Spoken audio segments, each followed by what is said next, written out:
Hey guys, welcome back to the channel. ಮೊದಲನೇದಾಗಿ ಸ್ಟಿಫನಿ ಸ್ಟಾರ್ಟನ್ ನಿಮ್ಮೆಲ್ಲರಿಗೂ ಕೂಡ ಗೊತ್ತೇ ಇರಬಹುದು. ಲಿಟ್ರಲಿ ನನ್ನ ಫೇವ್ರೆಟ್ ರೆಸ್ಲರ್ ಅಂತಾನೆ ಹೇಳ್ಬಹುದು. ಯಾವುದಕ್ಕೆ ಅಂತ ಗೊತ್ತಾಗಿರುತ್ತೆ. ಲಿವ್ ಮಾರ್ಗನ್ ಆದಮೇಲೆ ಇವರು ಅಂತೂ ನನಗೆ ತುಂಬ ಇಷ್ಟ ಆಗ್ತಾ ಇದ್ದಾರೆ ಇತ್ತೀಚಿನ ದಿನಗಳಲ್ಲಿ. ಬಟ್ ಇವರ ಬಾಯ್ ಫ್ರೆಂಡ್ ಯಾರು ಅಂತ ನಿಮಗೆ ಗೊತ್ತಾ? ಸ್ಟಿಫನಿ ಸ್ಟಾರ್ಟನ್ ಅವರ ಬಾಯ್ ಫ್ರೆಂಡು ನಮ್ಮ ಕೈಸರ್ ಅಂತ. ಕೈಸರ್ ಇಂಪೀರಿಯಂನ ಮೆಂಬರ್. ಕೈಸರ್ ಗೊತ್ತೇ ಇರುತ್ತೆ ಅಂತ ಅನ್ಕೋತೀನಿ. ಆ್ಯಂಡ್ ಈಗ ರೀಸೆಂಟ್ ಆಗಿ ಸ್ಟಿಫನಿ ಸ್ಟಾರ್ಟನ್ ಅವರು ಕೈಸರ್ ಜೊತೆ ಯಾವ ರೀತಿ ಲವ್ ಅಲ್ಲಿ ಬಿದ್ರು ಅನ್ನೋದನ್ನ ಹಂಚ್ಕೊಂಡಿದ್ದಾರೆ ಅಂತಾನೆ ಹೇಳ್ಬಹುದು. ಅವ್ರು ಹೇಳ್ತಾರೆ, ನಾನು ಹಾಗೆ ಕೈಸರ್ NXT ಅಲ್ಲಿ ಇದ್ವಿ ಅಂಡ್ ಆಗ ನಾವು ರಾಕ್ ಪೇಪರ್ ಸೀಸರ್ ಗೇಮ್ ನ ಆಡ್ತಾ ಇದ್ವಿ. ಅಂಡ್ ಆ ಒಂದು ಗೇಮ್ ಅಲ್ಲಿ ಸೋತವರು ಒಂದು ಡೇರ್ ನ ಕೊಡಬೇಕಾಗಿತ್ತು. ಅಂಡ್ ಆಫ್ ಕೋರ್ಸ್ ನಾನು ಆ ಒಂದು ಗೇಮ್ ಅಲ್ಲಿ ಸೋತೆ. ಅದಕ್ಕೋಸ್ಕರ ಕೈಸರ್ ನನಗೆ ಡೇಟಿಗೆ ಕರೆದ ಅಂಡ್ ಅಲ್ಲಿಂದ ನಮ್ಮಿಬ್ಬರ ಲವ್ ಪ್ರಾರಂಭ ಆಯಿತು ಅಂತ ನಮ್ಮ ಸ್ಟಿಫನಿ ಸ್ಟಾರ್ಟನ್ ಅವರು ಹೇಳ್ಕೊಂಡಿದ್ದಾರೆ. ಲಿಟ್ರಲಿ ಗಾಯ್ಸ್, ಕೈಸರು ಬುಕ್ಕಿಂಗ್ ಸರಿಯಾಗಿ ಸಿಗ್ತಾ ಇಲ್ಲ ಅಂದ್ರೂ ಕೂಡ ಎಷ್ಟು ಅದೃಷ್ಟವಂತ ಅಂತ ಈಗ ನನಗೆ ನೋಡ್ತಾ ಇದೆ. ಆ್ಯಂಡ್ ಒಂದು ರೇಂಜಲ್ಲಿ ಹೊಟ್ಟೆ ಎಲ್ಲ ಉರಿತಾ ಇದೆ.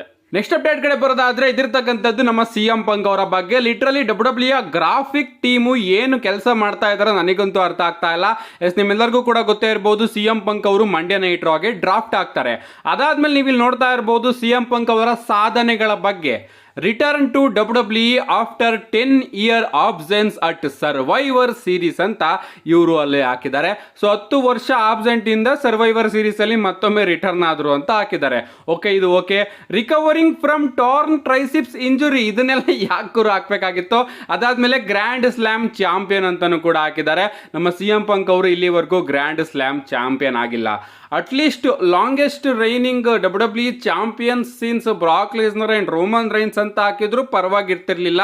ಸೊ ಅಟ್ಲೀಸ್ಟ್ ಅವರು ಎಷ್ಟು ದಿನ ಚಾಂಪಿಯನ್ಶಿಪ್ನ ಹೋಲ್ಡ್ ಮಾಡಿದ್ರು ಅಂತಲೂ ಕೂಡ ಹಾಕ್ಬೋದಾಗಿತ್ತು. ಬೆಸ್ಟ್ ಇನ್ ದ ವರ್ಲ್ಡ್ ಅಂತನಾದರೂ ಹಾಕ್ಬೋದಾಗಿತ್ತು. ಇಂಜುರಿಯಿಂದ ರಿಕವರಿ ಆದರು, 10 ವರ್ಷ ಆಬ್ಸೆಂಟಿಂದ ವಾಪಸ್ ಬಂದರು. ಈ ಥರ ಎಲ್ಲ ಗ್ರಾಫಿಕ್ನ ಹಾಕ್ತಾ ಇದ್ದಾರೆ. ಸದ್ಯ ನಮ್ಮ ವಿನ್ಸ್ ಮಿಕ್ಮೆನ್ ಅವರು ಡ್ರಾಫ್ಟ್ ಆಗಿರಲಿಲ್ಲ. ಅಕಸ್ಮಾತ್ ನಮ್ಮ ವಿನ್ಸ್ ಮಿಕ್ಮೆನ್ ಅವರು ಏನಾದರೂ ಡ್ರಾಫ್ಟ್ ಆಗಿದ್ದಿದ್ರೆ ಅಲಿಗೇಷನ್ಸ್ ಏನೋ ಹಾಕ್ಬಿಡೋರು. ನೆಕ್ಸ್ಟ್ ಅಪ್ಡೇಟ್ ಕಡೆ ಬರೋದಾದ್ರೆ ಇದಿರ್ತಕ್ಕಂಥದ್ದು ಕೂಡ ನಮ್ಮ CM ಪಂಕ್ ಅವರ ಬಗ್ಗೆ. ರೀಸೆಂಟ್ ಆಗಿ WWE ಫ್ಯಾನ್ಸ್ಗಳು ಅಂದ್ರೆ ಚಿಕ್ಕ ಪುಟ್ಟ ಮಕ್ಕಳುಗಳಿರ್ತಾರಲ್ಲ, ಅವರು ಒಂದು ಸೈನ್ ಬೋರ್ಡ್ನ ರೆಡಿ ಮಾಡಿಕೊಂಡು ಬಂದಿರ್ತಾರೆ. ಆ ಸೈನ್ ಬೋರ್ಡಲ್ಲಿ CM ಪಂಕ್ ಅಂತ ಬರೆಯೋದ್ರ ಬದಲು CM ಪೂಪ್ ಅಂತ ಬರೆದಿರ್ತಾರೆ. ಆ್ಯಂಡ್ ಅನ್ಫಾರ್ಚುನೇಟ್ ಆಗಿ ನಮ್ಮ CM ಪಂಕ್ ಅವರು ಆ ಒಂದು ಸೈನ್ ಬೋರ್ಡಿಗೆ ಸೈನ್ ಕೂಡ ಮಾಡ್ತಾರೆ. ಆ್ಯಂಡ್ ಇದನ್ನ WWE ಅವರು ಟ್ವೀಟ್ ಕೂಡ ಮಾಡ್ತಾರೆ, CM ಪೂಪ್ ಅಂತ. ಎಲ್ಲರೂ ಕೂಡ ಕಾಮಿಡಿ ಮಾಡ್ತಾ ಇರ್ತಾರೆ ಅಂತಲೇ ಹೇಳ್ಬೋದು. ಆ್ಯಂಡ್ ಈ ರೀತಿ ಒಂದು ಅವಕಾಶ ಸಿಕ್ಕಾಗ ಇದಕ್ಕೆ ನಮ್ಮ ಡ್ರೂ ಮ್ಯಾಕೆಂಟೈರ್ ಅವರ ರಿಪ್ಲೈ ಬರ್ದಲೇ ಇರುತ್ತಾ. ನಮ್ಮ ಡ್ರೂ ಮ್ಯಾಕೆಂಟೈರ್ ಅವರು ಕೂಡ ಇದಕ್ಕೆ ಒಂದು ರೀಟ್ವೀಟ್ನ ಮಾಡ್ತಾರೆ. You are hurt, you are old and you got bullied by childrens ಅಂತ ನಮ್ಮ ಡ್ರೂ ಮ್ಯಾಕೆಂಟೈರ್ ಅವರು ಹೇಳ್ತಾ ಇದ್ದಾರೆ.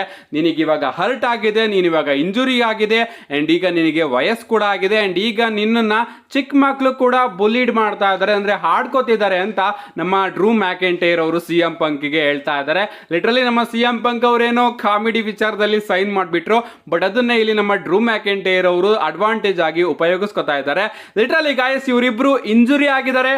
ಫಿಸಿಕಲ್ ಥಿಂಗ್ಸ್ ಅಲ್ಲಿ ಇವರಿಬ್ರು ಕೂಡ ನಮಗೆ ಇನ್ವಾಲ್ವೇ ಆಗಿಲ್ಲ. ಆದ್ರೂ ಕೂಡ ಇವರ ಸ್ಟೋರಿ ಲೈನ್ ಇದೆಯಲ್ಲ, ಎಷ್ಟು ಅದ್ಭುತವಾಗಿ WWE ಅವರು ಬುಕ್ ಮಾಡ್ತಾ ಇದ್ದಾರೆ. ಲಿಟ್ರಲಿ ನಾನಂತೂ ತುಂಬಾ ಕಾಯ್ತಾ ಇದ್ದೀನಿ ಇವರ ಮ್ಯಾಚ್ಗೆ. ನಮ್ಮ ನೆಕ್ಸ್ಟ್ ಅಪ್ಡೇಟ್ ಕಡೆ ಬರೋದಾದ್ರೆ ಇದಿರ್ತಕ್ಕಂಥದ್ದು ಅಮೆರಿಕನ್ ನೈಟ್ ಮೇರ್ ಕೋಡಿ ರೋಡ್ಸ್ ಅವರ ಬಗ್ಗೆ. ರೀಸೆಂಟ್ ಆಗಿ ಒಂದು ಪಾಡ್ಕಾಸ್ಟ್ ಅಲ್ಲಿ ನಮ್ಮ ಕೋಡಿ ರೋಡ್ಸ್ ಅವರು ಇಂಡೈರೆಕ್ಟ್ ಆಗಿ AEWಗೆ ವಾರ್ನಿಂಗ್ ನ ಕೊಟ್ಟಿದ್ದಾರೆ ಅಂತಾನೆ ಹೇಳ್ಬೋದು. ಅವ್ರು ಹೇಳ್ತಾರೆ, ನಿಮಗೆ ಗೊತ್ತಿರಬಹುದು ಅಂತ ಅನ್ಕೋತೀನಿ, ರಸಲ್ಮೇನಿಯಾದಲ್ಲಿ ನಮ್ಮ ಕೋಡಿ ರೋಡ್ಸ್ ಅವರು ಗೆದ್ದಾದ್ಮೇಲೆ AEW ಕಂಪನಿ ಅವರು ಟ್ರೋಲ್ ಮಾಡೋದಕ್ಕೆ ಶುರು ಮಾಡಿಬಿಡ್ತಾರೆ, ಆಡ್ಕೊಳ್ಳೋದಕ್ಕೆ ಶುರು ಮಾಡಿಬಿಡ್ತಾರೆ. ಇವನ್ ಟ್ರಿಪಲ್ H, ಸ್ಟೆಫನಿ ಮಿಕ್ಮೆನ್ ಇವರೆಲ್ಲರ ಬಗ್ಗೆನೂ ಕೂಡ AEW ಕಂಪನಿಯವರು ಆಡ್ಕೊಳ್ಳೋದಕ್ಕೆ ಶುರು ಮಾಡ್ತಾರೆ ಅಂತಾನೆ ಹೇಳ್ಬೋದು. ಇದ್ರ ಬಗ್ಗೆ ಸಂಪೂರ್ಣವಾಗಿ ವಿಡಿಯೋನ ನಾನು ಮಾಡಿ ತಿಳಿಸಿದ್ದೆ. ಅಂಡ್ ಇದರಿಂದ AEW ಕಂಪನಿಗೆ ಸಖತ್ತು ಬ್ಯಾಕ್ಲಾಶ್ ಸಿಕ್ಕಿತ್ತು ಅಂಡ್ ಅದ್ರ ಬಗ್ಗೆ ಸಂಪೂರ್ಣವಾಗಿ ವಿಡಿಯೋ ಮಾಡಿ ತಿಳಿಸಿದ್ದೀನಿ. ಅಂಡ್ ಈಗ ಫೈನಲಿ ನಮ್ಮ ಕೋಡಿ ರೋಡ್ಸ್ ಅವರು ಆ ಒಂದು ವಿಚಾರದ ಬಗ್ಗೆ ತಮ್ಮ ರಿಯಾಕ್ಷನ್ ನ ಕೊಟ್ಟಿದ್ದಾರೆ ಅಂತಾನೆ ಹೇಳ್ಬೋದು. ಅವ್ರು ಹೇಳ್ತಾರೆ, AEW ಕಂಪನಿ ಅವರು ಈಗ ಸ್ವಲ್ಪ ಹುಷಾರಾಗಿರ್ಬೇಕು, ಯಾಕಂದ್ರೆ ಅವರು ಮಾಡ್ತಿರೋ ಕೆಲಸದಿಂದ ಆ ಒಂದು ಕಂಪನಿ ಏನಾದ್ರೂ ಕ್ಲೋಸ್ ಆದ್ರೆ ನಿಜವಾಗ್ಲೂ ಫೈನಾನ್ಷಿಯಲಿ ತುಂಬಾ ಕಷ್ಟ ಆಗುತ್ತೆ.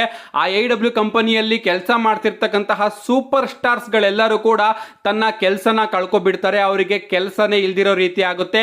ಇದರಿಂದ ಇಂಡಿಪೆಂಡೆಂಟ್ ರೆಸ್ಲಿಂಗ್ ಕಂಪನಿಗಳಿಗೂ ಕೂಡ ತುಂಬಾನೇ ಕಷ್ಟ ಆಗುತ್ತೆ, ಫೈನಾನ್ಷಿಯಲಿ ಸಖತ್ತು ಪ್ರಾಬ್ಲಮ್ಸ್ ಆಗುತ್ತೆ ಅಂತ ನಮ್ಮ ಕೋಡಿ ರೋಡ್ಸ್ ಅವರು ಹೇಳಿದ್ದಾರೆ. ನಿಮ್ಮೆಲ್ಲರಿಗೂ ಕೂಡ ಗೊತ್ತೇ ಇರಬಹುದು AEW ಕಂಪನಿ ಸ್ಥಾಪನೆ ಆಗೋದಕ್ಕೆ ಮೂಲ ಕಾರಣ ನಮ್ಮ ಕೋಡಿ ರೋಡ್ಸ್ ಅವರು.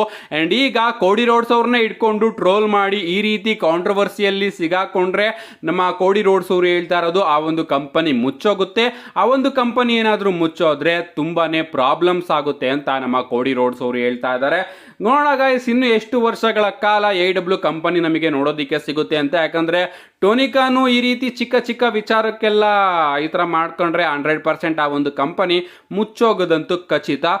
ನಮ್ಮ ವಿನ್ಸ್ ಮಿಕ್ಮೆನ್ ಅವರು ಹೊಸ ಕಂಪನಿನ ಕೊಂಡ್ಕೋತೀನಿ ಮಾಡ್ತೀನಿ ಅಂತ ಹೇಳ್ತಿದ್ರಲ್ಲ, AEW ಕಂಪನಿನೇನಾದರೂ ಅವರು ಕೊಂಡ್ಕೋತಾರ? ಆ ರೀತಿ ಏನಾದರೂ ಆದರೆ ಲಿಟ್ರಲಿ WWE ಹಿಸ್ಟ್ರಿಯಲ್ಲಿ, ರೆಸ್ಲಿಂಗ್ ಹಿಸ್ಟ್ರಿಯಲ್ಲೇ ದೊಡ್ಡ ಮೂವ್ ಆಗುತ್ತೆ AEW ವರ್ಸಸ್ WWE. ಆಗ ನೋಡೋದಕ್ಕೆ ಚೆನ್ನಾಗಿರುತ್ತೆ. ನೆಕ್ಸ್ಟ್ ಅಂಡ್ ಫೈನಲ್ ಅಪ್ಡೇಟ್ ಕಡೆ ಬರೋದಾದ್ರೆ ಇದಿರ್ತಕ್ಕಂಥದ್ದು ಕೋಡಿ ರೋಡ್ಸ್ ಹಾಗೆ ರ್ಯಾಂಡಿ ಆರ್ಟನ್ ಅವರ ಮ್ಯಾಚ್ ಬಗ್ಗೆ. ಈ ಒಂದು ಫ್ಯೂಡ್ ಹಾಗೆ ಈ ಒಂದು ಮ್ಯಾಚ್ ನಮಗೆ ಆದಷ್ಟು ಬೇಗ ನೋಡೋದಕ್ಕೆ ಸಿಗಬಹುದು. ಅದಕ್ಕೋಸ್ಕರ WWE ಅವರು ರ್ಯಾಂಡಿ ಆರ್ಟನ್ ಅವ್ರನ್ನ ಸ್ಮ್ಯಾಕ್ ಡೌನ್ ಗೆ ಡ್ರಾಫ್ಟ್ ಮಾಡಿಸ್ಕೊಂಡಿದ್ದಾರೆ ಅಂತಾನೆ ಹೇಳ್ಬಹುದು. ಲಿಟ್ರಲಿ ಗಾಯ್ಸ್, ಈ ಒಂದು ಫ್ಯೂಡ್ ನ ಅಗತ್ಯಕತೆ ಈಗ ಸ್ಮ್ಯಾಕ್ ಡೌನ್ ಅಲ್ಲಿ ತುಂಬಾನೇ ಕಾಣಿಸ್ತಾ ಇದೆ. ಯಾಕಂದ್ರೆ ಸ್ಮ್ಯಾಕ್ ಡೌನ್ ನಾವು ಸರಿಯಾಗಿ ಗಮನಿಸಿದ್ರೆ ಕೋಡಿ ರೋಡ್ಸ್ ಅವರಿಗೆ ಸರಿಯಾದ ಅಪೋನೆಂಟ್ಸ್ಗಳೇ ಇಲ್ಲ. ಯಾರಿದ್ದಾರೆ ಅಪೋನೆಂಟ್ಸ್? ಎಲೆ ನೈಟ್, ಕೆವಿನ್ ಓಯನ್ಸ್, ರ್ಯಾಂಡಿ ಆರ್ಟನ್, ಇನ್ಯಾರು ಇಲ್ಲ ಗೈಸ್. ಎಲೆ ನೈಟ್ ಹಾಗೆ ಕೆವಿನ್ ಓಯನ್ಸ್ ಸ್ವಲ್ಪ ಇಂಟ್ರೆಸ್ಟಿಂಗ್ ಫ್ಯೂಡ್ ನ ತಗೊಂಡು ಬರ್ತಾರೆ ನಮ್ಮ ಕೋಡಿ ರೋಡ್ಸ್ ಅವರ ಜೊತೆ. ಎಲೆ ನೈಟ್ ಅವರ ಫ್ಯೂಡ್ ಏನಾದರೂ ಕೋಡಿ ರೋಡ್ಸ್ ಅವರ ಜೊತೆ WWE ಅವರು ಬುಕ್ ಮಾಡಿದ್ರೆ ಅಫ್ಕೋರ್ಸ್ ಯಾರು ಕೂಡ ಇಂಟ್ರೆಸ್ಟ್ ನ ತೋರಿಸೋದಿಲ್ಲ. ಈ ಟೈಮಲ್ಲಿ ನಮ್ಮ ಕೋಡಿ ರೋಡ್ಸ್ ಅವರ ಚಾಂಪಿಯನ್ಶಿಪ್ ನ ಎಸ್ಟಾಬ್ಲಿಷ್ ಮಾಡಿಸ್ಬೇಕು. ನಮ್ಮ ಕೋಡಿ ರೋಡ್ಸ್ ಅವರ ಈ ಒಂದು ಚಾಂಪಿಯನ್ಶಿಪ್ ರೈನು ಇಂಟ್ರೆಸ್ಟಿಂಗ್ ಆಗಬೇಕು ಅಂದ್ರೆ ಕೋಡಿ ರೋಡ್ಸ್ ಅವರಿಗೆ ಒಬ್ಬ ಒಳ್ಳೆ ಚಾಲೆಂಜರ್ನ ಅಗತ್ಯಕತೆ ಇದೆ. ಅಂಡ್ ಆ ಒಳ್ಳೆ ಚಾಲೆಂಜರ್ ಬೇರೆ ಯಾರು ಅಲ್ಲ, ನಮ್ಮ ರ್ಯಾಂಡಿ ಆರ್ಟನ್ ಅವರು ಅಂತ ಅನ್ಕೋತೀನಿ. ಎಸ್ ಗೈಸ್, ಇಲ್ಲಿ ಸಖತ್ತು ಉಲ್ಟಾ ಸಿಚುಯೇಷನ್ ಆಗಿದೆ ಅಂತಾನೆ ಹೇಳ್ಬಹುದು. ನಮ್ಮ ರೋಮನ್ ರೈನ್ಸ್ ಅವರು ಚಾಂಪಿಯನ್ ಆಗಿದ್ದಾಗ ಅವರ ಮುಂದೆ ಯಾವುದೇ ಚಾಲೆಂಜರ್ ಬಂದರೂ ಕೂಡ ರೋಮನ್ ರೈನ್ಸ್ ಅವರು ಆ ಒಂದು ಚಾಲೆಂಜರ್ನ ಎಸ್ಟಾಬ್ಲಿಷ್ ಮಾಡೋರು. ಬಟ್ ಈಗ ನಮ್ಮ ಕೋಡಿ ರೋಡ್ಸ್ ಅವರು ಚಾಂಪಿಯನ್ ಆಗಿರೋದ್ರಿಂದ ಕೋಡಿ ರೋಡ್ಸ್ ಅವ್ರನ್ನ ಎಸ್ಟಾಬ್ಲಿಷ್ ಮಾಡೋದಕ್ಕೆ ಒಬ್ಬ ಒಳ್ಳೆ ಚಾಲೆಂಜರ್ನ ಅಗತ್ಯಕತೆ ಕಾಣಿಸ್ತಾ ಇದೆ. ಇಲ್ಲ ಅಂದ್ರೆ ಈ ಒಂದು ಕೋಡಿ ರೋಡ್ಸ್ ಅವರ ಚಾಂಪಿಯನ್ಶಿಪ್ ಏನೇನಿದೆ ಇದು ಬೋರಿಂಗ್ ಆಗೋದಂತೂ 100% ಕನ್ಫರ್ಮು. ಈಗಾಗಲೇ ಸ್ವಲ್ಪ ಜನ ಬೋರಿಂಗ್ ಅಂತಾನು ಅಂತ ಇದ್ದಾರೆ. ನೀವು ಸ್ವಲ್ಪ ಥಿಂಕ್ ಮಾಡಿ, ರೋಮನ್ ರೈನ್ಸ್ ಅವರು ಚಾಂಪಿಯನ್ ಆಗಿದ್ದಾಗ ಎಲೆ ನೈಟ್ ಅವರ ಜೊತೆ ಅವರ ಫ್ಯೂಡ್ ಆಯ್ತಲ್ಲ, ಆ ಒಂದು ಫ್ಯೂಡೇ ಎಷ್ಟು ಇಂಟ್ರೆಸ್ಟಿಂಗ್ ಆಗಿತ್ತು. ಅಂಡ್ ಈಗ ಥಿಂಕ್ ಮಾಡಿ ಕೋಡಿ ರೋಡ್ಸ್ ಆಗಿ ಎಲೆ ನೈಟ್ ಅವರ ಜೊತೆ ಫ್ಯೂಡ್ ಆದಾಗ ಯಾವ ರೀತಿ ಇರುತ್ತೆ ಅಂತ. ಲಿಟ್ರಲಿ ಸ್ವಲ್ಪ ಜನಕ್ಕೆ ಈ ಒಂದು ಫ್ಯೂಡ್ ಬಗ್ಗೆ ಇಂಟ್ರೆಸ್ಟೇ ಇರೋದಿಲ್ಲ ಅಂತಾನೆ ಹೇಳ್ಬಹುದು. ಇದೇ ರೀತಿ ರೋಮನ್ ರೈನ್ಸ್ ಆಗಿ ಎಜೆ ಸ್ಟೈಲ್ ಅವರ ಫ್ಯೂಡ್ ಆಗಿದ್ರೆ ಆಗ ನಾವು ಎಷ್ಟು ಇಂಟ್ರೆಸ್ಟ್ ನ ತೋರಿಸ್ತಾ ಇದ್ವಿ. ಬಟ್ ಈಗ ಕೋಡಿ ರೋಡ್ಸ್ ಆಗಿ ಎಜೆ ಸ್ಟೈಲ್ ಅವರ ಫ್ಯೂಡ್ಗೆ ಎಷ್ಟು ಇಂಟ್ರೆಸ್ಟ್ ನ ತೋರಿಸ್ತಾ ಇದೀವಿ. ಅದಕ್ಕಿಂತ ಬ್ಲಡ್ ಲೈನ್ ಫ್ಯೂಡ್ ಅಲ್ಲೇ ಸಖತ್ತು ಇಂಟ್ರೆಸ್ಟ್ ಬರ್ತಾ ಇದೆ. ಹಾಗೆ ಡ್ರೂ ಮ್ಯಾಕಿಂಟೈರ್ ಅವರ ಫ್ಯೂಡ್ ಅಲ್ಲೇ ಸಖತ್ತು ಇಂಟ್ರೆಸ್ಟ್ ಬರ್ತಾ ಇದೆ. ಸೊ ಈ ಟೈಮ್ ಅಲ್ಲಿ ನಮ್ಮ ಕೋಡಿ ರೋಡ್ಸ್ ಅವ್ರನ್ನ ಎಸ್ಟಾಬ್ಲಿಷ್ ಮಾಡಬೇಕು ಅಂದ್ರೆ ಅದು ನಮ್ಮ ರ್ಯಾಂಡಿ ಆರ್ಟನ್ ಅವರಿಂದ ಮಾತ್ರ ಸಾಧ್ಯ.